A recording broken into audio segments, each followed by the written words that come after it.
Every syllable and letter that I've ever strung together is interstellar on the level of an Ivy League professor. Lecturing my verses and my choice of words is clever. I'm a walking dictionary, why you think they call me Webster? Try to keep my head straight, smoking on medicinal. Living in this crazy fucking world, shit is miserable. I think that I hate everyone's sway, I'm being literal. Hate the damn conservatives, but also hate the liberals. Used to be a Democrat, now I fucking know that they lying just as much as the rest. I want my votes back, promising us change, but get more of the same. Dancing for the globalist elites, holding the reins. But wait, listen Republicans, do not get it twisted. My hate for you is strong too, let me get prolific on these fossil fuel loving homophobic punk bitches. Coronavirus shit, I hope you get it. Yeah, see this whole shit is scripted, been like this for years. They ain't looking out for us, they just want us all in fear. Just some fucking profiteers that don't answer to the law. But my third eye's clear, I've been seeing through it all. Shit, they'll rape the people in the planet for a check, lying for a living, keeping all of us oppressed. Maybe some are decent, that'll make up for the rest. My solution, sway, lock them all up and start fresh. I mean, I'm not the only one who's sick of the boomers making world decisions but can't use a friggin' computer. And when Trump gets removed like a malignant tumor, I'll still be smashing Melania, cause that bitch is a cougar. Now I'd mention the Clintons here, but they get to me first, and I commit suicide by the end of this verse. Shit, I mean, Epstein? Like that's a mystery. Killed himself? LOL, that's classic Hillary. 5G fifth generation technology promises faster download speeds and conveniences that most of us have never dreamed of, but will also be blanketed with a new type of radiation called millimetre waves. Health experts are warning about the rising risks with a 5G rollout. It's not been made clear to the public that 5G won't just be another number and letter on your cell phone. It requires an entirely new infrastructure of thousands of small cellular antennas to be erected throughout cities where it's going to be installed. What would 5G infrastructure look like? Small cell antennas could be placed as close as every third hydro pole. Scientists from 42 countries are now warning their governments about the emerging health problems associated with wireless radiation, and Canadian doctors and scientists have added their voices. The most prevalent symptoms include headache, fatigue, decreased ability to concentrate, tinnitus, irritability, and insomnia. Impacts on the heart and the nervous system are also of great concern. Dr. Rena Bray has been working at the Provincial Environmental Health Clinic for 15 years and seen the number of people suffering adverse effects from electromagnetic exposure rising. We are concerned that the upcoming introduction of 5G will significantly increase the proximity and extent of exposure to microwave radiation in Ontarians. We predict that the number of people who develop the symptoms I just mentioned will rise in the places where 5G is first installed. Dr. Magda Havas is internationally recognized for her research on the biological effects of electromagnetic pollution. She said that at high intensities, these waves cause intense heat and pain because sweat glands on the surface of our skin act like mini antennas. At lower frequencies, scientists are predicting damage to eyes, loss of insect populations which are already declining, antibiotic resistance in bacteria, and physiological effects on the nervous system and on the immune system. Radiation from radio frequencies is classed in the same category of carcinogens as lead. One advisor to the World Health Organization said there's enough evidence that if they were to re-evaluate radio frequency radiation, it would be placed in class 1, i.e. a human carcinogen, and governments could not possibly ignore that. Some say the scientific debate about the health effects of microwave radiation is over, but the question remains, can we afford to take this risk? Medical doctors are requesting delayed deployment until testing can be conducted on the long-term biological effects of 5G technology. I'm a very objective person. I'm not much of a conspiracy theorist. I like data. I like real objective facts. I like ones and zeros. But there's something a little funny about this coronavirus, and we talked about this yesterday, the fact that the virus, normally viruses affect the very young, the immunocompromised, the elderly.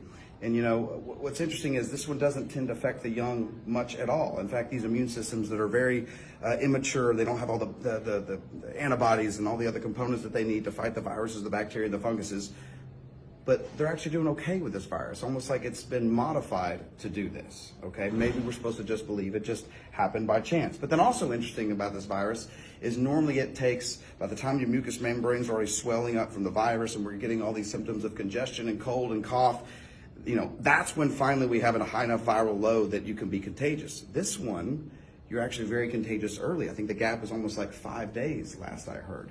So it's made for rapid spread. It's made to only affect people that are more disabled or immunocompromised and elderly. In other words, the people that are less likely to contribute to a society.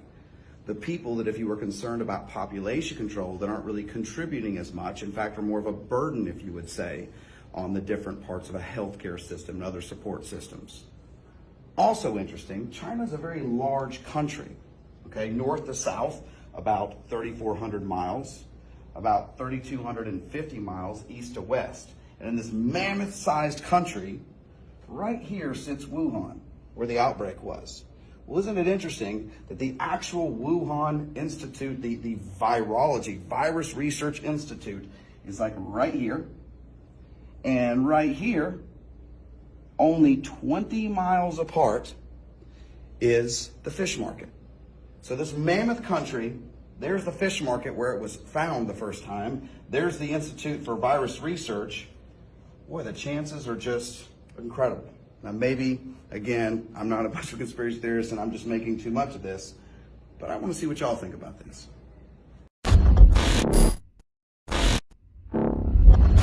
Welcome back to Unusual Facts, and as always, hit that subscribe button for more cool videos just like this. We all love Netflix. From TV shows to movies, millions of people around the world are watching their favorite series, movies, or TV shows in the comfort of their home. Sometimes you will watch some series or movies and you think about the tricks Hollywood does to make the movies to scare you the most. But there is one movie that attracts people to a weird conclusion, and this is the secret one. Terrius. 준이야, 왜 그래? 어디 아파? 여기가 아파요. My Secret Terrius, the Netflix drama predicted the coronavirus outbreak back in 2018. 자세한 건 좀 더 조사를 해봐야겠지만 변종된 코로나 바이러스입니다. 코로나면 혹시 메르스? 메르스, 사스, 감기 모두 동일한 바이러스의 유전 정보를 지닌 패밀리로 보면 돼요.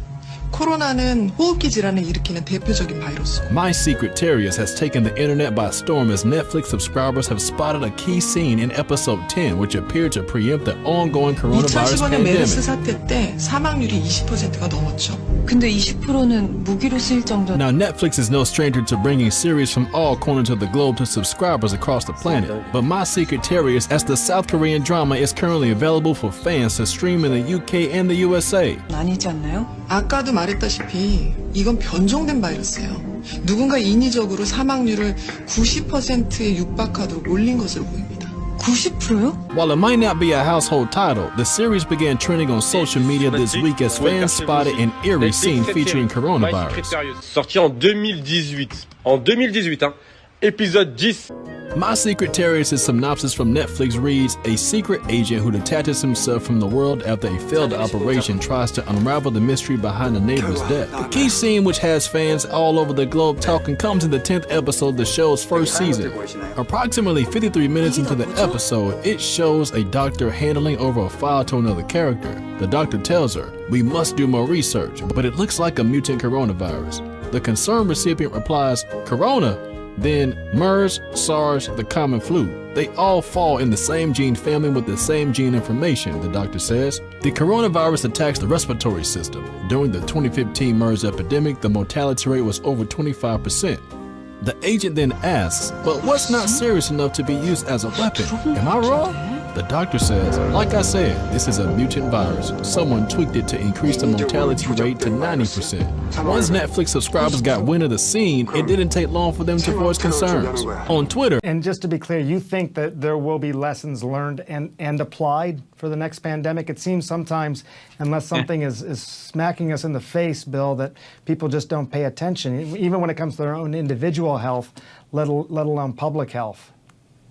Well, talk about being smacked in the face. What's going on here is mind-blowing. Never in my lifetime has have we had to change our behavior and have this drastic effect on the economy in order to save lives? And, there are people who wish we didn't have to do that. That is fully understandable. This is some very tough medicine, but it's better to take the economic problem where the economy can come back than to allow it to spread throughout the country and take millions of deaths as the price that we have to pay here. And so, yeah, I think this is a smack on the head. This will cost trillions of dollars. They just passed a $2 trillion relief bill, and now they're talking about more. The kind of research to be ready for the next pandemic is a tens of billions of number. So it'll look almost trivial compared to the price we're paying now. And that price would have been a lot lower if the world was more prepared. A global issue like this.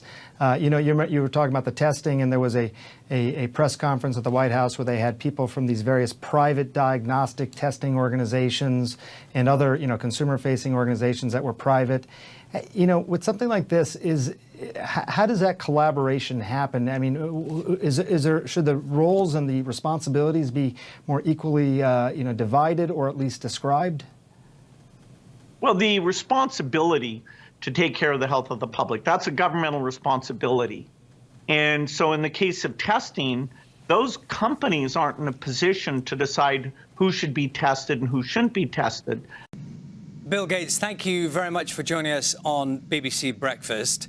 I just wonder if I could first ask you, how important is it now to have a global response? Well, I'd say it's critical because the tools that are going to reduce deaths, the drugs, that's a global thing to get those out. And the thing that'll get us back to the world that we had before coronavirus is the vaccine and getting that out to all 7 billion people. And so the efforts to test those, to build the factories, to understand, is it safe and ready to go? That's a global problem. And, so I'm glad, that people are coming together to find where is the best work and combine that. The factory will be in a different country than the science is in. This is the whole world working on probably the most urgent tool that's ever been needed. Can I ask you to just reflect a little more on the way that world leaders thus far have responded to the crisis? Well, there's the period when I and other health experts were saying that this is the greatest potential downfall the world faced, going back quite a ways with a speech in 2015 and a New England Journal of Medicine article about the specific thing. So, we definitely will look back and wish we had invested more so that we could quickly have all the diagnostics, drugs, and vaccines. So, we underinvested, which was my goal, was to get that to happen. We did do CEPI, which helped with some of the vaccine platforms, but not even 5% what we could have done. Then there's the period where the virus shows up in those first few months. What were the tests prepared? Did countries think through getting their ICU and ventilator capacity up? There'll be time for those postmortems. Very few countries are going to get an A grade for what that scrambling looked like. And now here we are. We didn't simulate this. We didn't practice. So both the health policies and economic policies, we find ourselves in uncharted territory.